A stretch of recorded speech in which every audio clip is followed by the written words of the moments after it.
Hello Selonjoran Club, welcome back. Kali ini saya akan menceritakan sebuah film berjudul The Brass Teapot yang rilis di tahun 2012. Gimana alur ceritanya, kita langsung aja ya sob.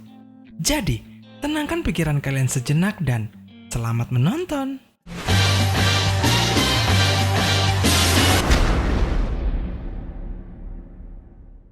Di awal film, kita diperkenalkan dengan pasangan suami istri yaitu John dan Alice. Alice ini sebenarnya sangat mencintai John. Dia istri yang baik, yang pengen selalu nyiapin sarapan buat suaminya setiap pagi. Maunya sih gitu, tapi apa yang mau dimasak kalau kulkasnya selalu kosong? Jadi, John harus bekerja keras mendapatkan cuan untuk kehidupan sehari-hari mereka. John bekerja di sebuah kantor dan dia bertugas di bagian pemasaran. Tapi, ternyata uang gajinya tiap bulan selalu habis cuma buat bayar tagihan. Oleh karena itu, Alice juga ingin membantu John dalam masalah keuangan. Dia terus berusaha melamar pekerjaan sana-sini, tapi sialnya selalu ditolak. Namun di balik kekurangan itu, mereka berdua tetap selalu romantis saat berada di rumah. Makan gak makan yang penting sayang. Sampai akhirnya saldo keuangan mereka minus $45. Udah yang penting sayang. Di suatu malam, John dan Alice menghadiri pesta reuni SMA. Tapi salah kostum dong. John cuma pakai kaos oblong dan Alice pakai baju diskonan. Karena itulah mereka berdua seperti dianggap remeh oleh yang lainnya. Tapi untungnya John dan Alice adalah golongan kaum Wallace. Jadi mereka nggak terlalu peduli dengan nyinyiran. Tujuan mereka menghadiri pesta ini hanyalah untuk mendapatkan makanan dan minuman gratis. Keesokan harinya, John dan Alice berkendara di jalanan. Lalu tiba-tiba mobil mereka ditabrak oleh truk pengangkut jerami. Tapi untungnya mereka nggak kenapa-napa. Tidak lama kemudian polisi datang untuk mengurus insiden itu. Di seberang jalan, Alice melihat seorang nenek yang mengambil sebuah teko kuningan dan membawanya masuk ke toko kecil barang antik. Alice pun tertarik dengan teko itu dan dia berpura-pura menjadi pembeli yang sedang melihat-lihat barang antik di dalam toko. Di situ dia sempat melihat sang nenek menyimpan teko kuningan itu di sebuah ruangan.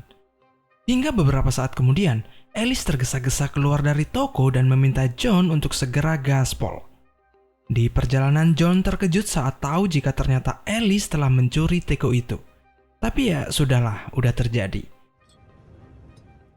Keesokan harinya, tak disangka John dipecat dari pekerjaannya karena dia tidak mencapai target yang sudah ditentukan oleh perusahaan. Sementara itu di rumah, Alice sedang mencatok rambutnya sambil menelpon. Tanpa sengaja jidatnya terkena catokan panas dan tiba-tiba teko kuningan bergetar. Hal itu membuat Alice bingung, ditambah lagi tiba-tiba ada uang di dalam teko itu padahal sebelumnya kosong. Karena penasaran, Alice mencoba menempelkan catokan panas ke jidatnya lagi dan tidak disangka muncul uang lagi di dalam teko.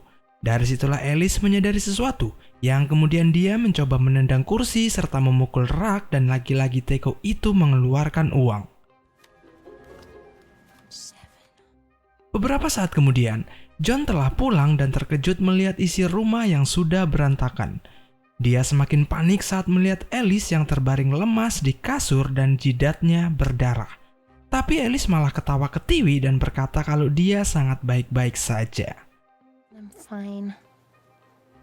Mendengar itu, John menjadi sedikit tenang yang kemudian dia memberitahu Alice bahwa dia telah dipecat. Tapi Alice nggak kaget mendengar itu dan justru meminta John untuk memegang teko kuningan. Setelah itu, tiba-tiba Alice menendang serta menampar John dan lagi-lagi teko itu mengeluarkan uang. Alice memberitahukan jika teko itu akan terus mengeluarkan uang setiap mereka menyakiti diri. Tapi John masih ragu dan takut jika teko itu membawa dampak buruk bagi mereka. Besoknya waktu Alice bangun, dia kaget membaca memo dari John yang memberitahukan bahwa John akan mengembalikan teko itu. Tapi nggak tahu kenapa ternyata John juga ragu dan akhirnya dia tidak jadi mengembalikannya. John malah melelang teko itu di suatu acara TV nasional yang ditonton banyak orang. Namun pembawa acara hanya membuka harga $5.000 karena dia tidak tahu keajaiban teko itu. Akhirnya John tidak jadi melelang teko itu karena menurutnya $5.000 terlalu murah. My heart skipped a beat. Kemudian John membawanya kembali ke rumah. Dari situlah John dan Alice memakai sendiri teko itu dan mereka terus menyakiti diri sendiri dengan berbagai cara. Uang yang dihasilkan dari teko itu mereka simpan di kloset duduk. Beberapa hari kemudian, John dan Alice didatangi dua orang asing yang tiba-tiba memukuli John dan memasuki rumah secara paksa. Menyadari ada yang tidak beres, Alice segera menyembunyikan teko di bawah bantal sofa. Dan benar saja, kedua orang itu memang mencari teko yang pernah dilelang di TV oleh John. Mereka dijuluki twins atau si kembar dan mereka mengaku jika teko itu adalah pusaka berharga milik keluarga mereka. Namun Alice mengatakan jika dia sudah menjual tekonya. Lalu secara diam-diam Alice mengambil uang dari dalam teko dan berkata jika itu adalah uang hasil penjualan teko. Tanpa berlama-lama, si kembar pun mengambil uang itu dan langsung pergi. Setelah kejadian itu, John dan Alice pergi ke perpustakaan untuk mencari tahu tentang kebenaran teko kuningan. Di situ mereka menemukan sebuah buku yang menjelaskan tentang benda-benda sejarah dan ramuan sihir. Dan kebetulan, legenda teko kuningan juga diceritakan di buku itu. Diketahui jika teko kuningan itu ditemukan sekitar abad pertama dan teko itu memiliki kekuatan luar biasa yang tidak bisa dijelaskan. Ya kayak perasaan kalian ke doi. Iya. Namun saat terus membacanya, Alice menemukan gambar yang menunjukkan tentang orang-orang yang pernah memiliki teko itu akan mati secara mengerikan. Alice pun segera merobek lembaran itu tanpa sepengetahuan John. No! Kemudian mereka mulai jadi orang kaya dan menggelar selamatan di rumah barunya. Saat itu, Dr. Liling ahli sejarah datang menanyakan tentang teko, tapi mereka mengusirnya. Malamnya, teman mereka yang bernama Arnie datang ke rumah sambil mabok. Arnie merebut teko yang selalu mereka bawa-bawa itu lalu melindasnya dengan mobil, tapi tak disangka teko itu tak bisa dihancurkan. Setelah bertambah orang-orang yang mencari teko, John dan Alice menemui Dr. Liling untuk konsultasi. Dijelaskan bahwa sebaik apapun orang akan berubah setelah memiliki teko ajaib itu. Dr. Liling berencana membuang teko itu ke tempat yang tak terjangkau manusia. Namun, Alice menolak karena ia yakin dirinya tak akan jatuh ke dalam kegelapan. Total control. We're good people. Malamnya, John dan Alice mendengar suara orang yang membobol rumah mereka. Ternyata itu adalah ulah si kembar yang datang untuk menjarah uang mereka. Alice yang marah tak sadar memukul mereka dengan teko ajaib, tapi sekarang si kembar tak berani menyentuh teko ajaib itu karena mereka tidak mau kena sial. Di situ Alice ngotot mempertahankan uangnya. Alhasil, ia ditonjok si kembar sampai pingsan. Esoknya, teko ajaib tidak menghasilkan uang sebanyak biasanya, yang berarti teko meminta rasa sakit yang lebih hebat. Kemudian mereka datang ke sebuah bar untuk mencari preman. Di situ John sengaja membuat si preman kesal yang akhirnya ia pun mendapat bogem mentah sesuai harapan.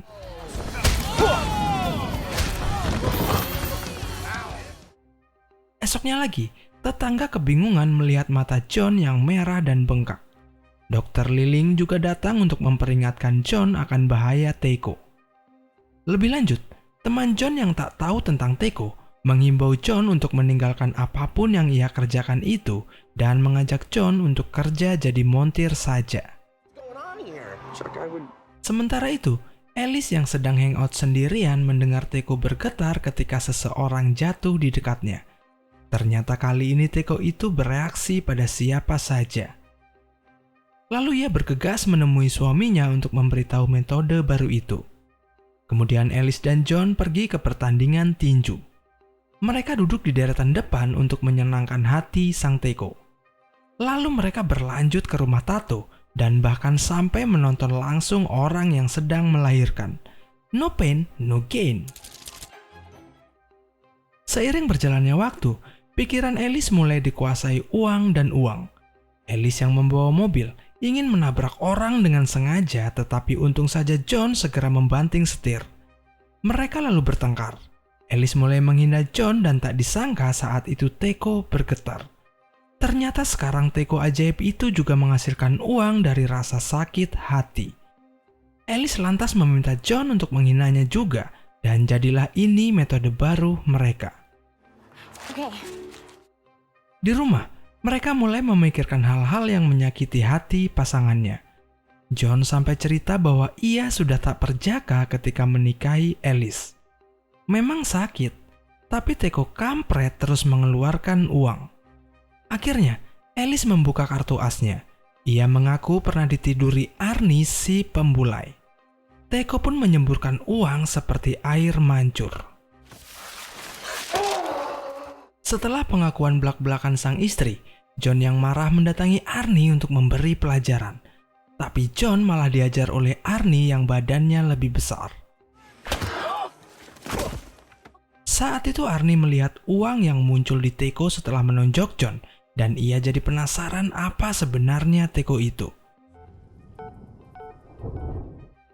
Karena materi sakit hati sudah habis, John dan Alice mulai berpikir untuk menyakiti hati orang lain. Mereka mendatangi tetangga dan menunjukkan mayat anjing yang dibunuh istri si tetangga. Sang suami lantas menangisi anjingnya. Summer. Kemudian John mendatangi istri mantan bosnya dan menunjukkan foto suaminya yang selingkuh sesama jenis. Teko pun senang dan menyawer duit terus. Lama-kelamaan, hal yang ditakutkan terjadi.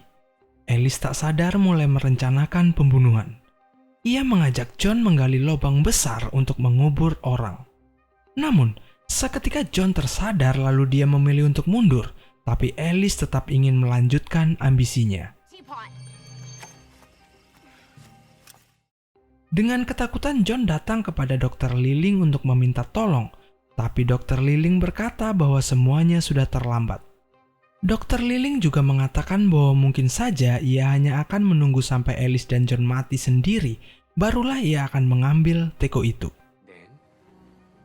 Setelah putus asa mendengar penjelasan Dr. Liling, John kemudian mengambil teko ajaib itu saat Alice mandi. Di situ Alice terlihat seperti hanya memikirkan teko saja dan dia memaksa John untuk segera mengembalikannya. Merasa istrinya lebih mencintai barang keramat, John lantas terjun bunuh diri dengan membawa teko. Alice yang histeris segera berlari ke bawah. Tak disangka ia sangat menyesal dan langsung mendekap suaminya. Namun untung saja ternyata John tidak mati dan kali ini pengorbanannya benar-benar menyadarkan Alice.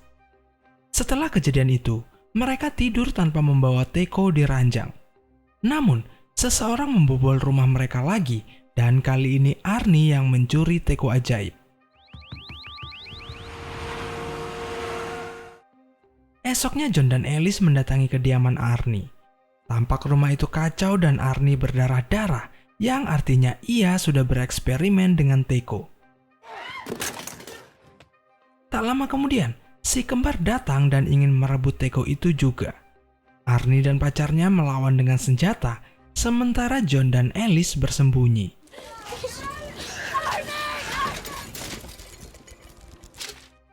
Sesaat kemudian suasana menjadi hening.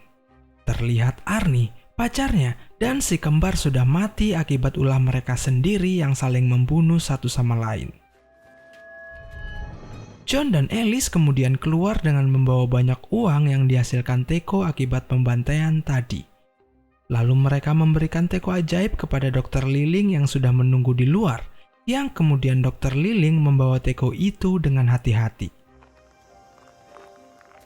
Di akhir cerita, John dan Alice pergi meninggalkan kota untuk memulai kehidupan baru. Kali ini terlihat Alice sedang mengandung anak pertama mereka. Mereka juga tak lupa membagikan sebagian harta untuk teman-teman mereka. Sementara itu, terlihat Dr. Liling telah berada di sebuah kapal. Ia membawa teko ajaib dengan hati-hati ke buritan kapal. Mungkin ia sedikit ragu karena godaan sang teko, tapi Dr. Liling menguatkan imannya lalu membuang teko ajaib itu ke dasar samudra. Oke sob, Itu tadi alur cerita dari film berjudul The Brass Teapot yang rilis di tahun 2012. Ditunggu uploadan selanjutnya sob. Thanks for watching and see ya!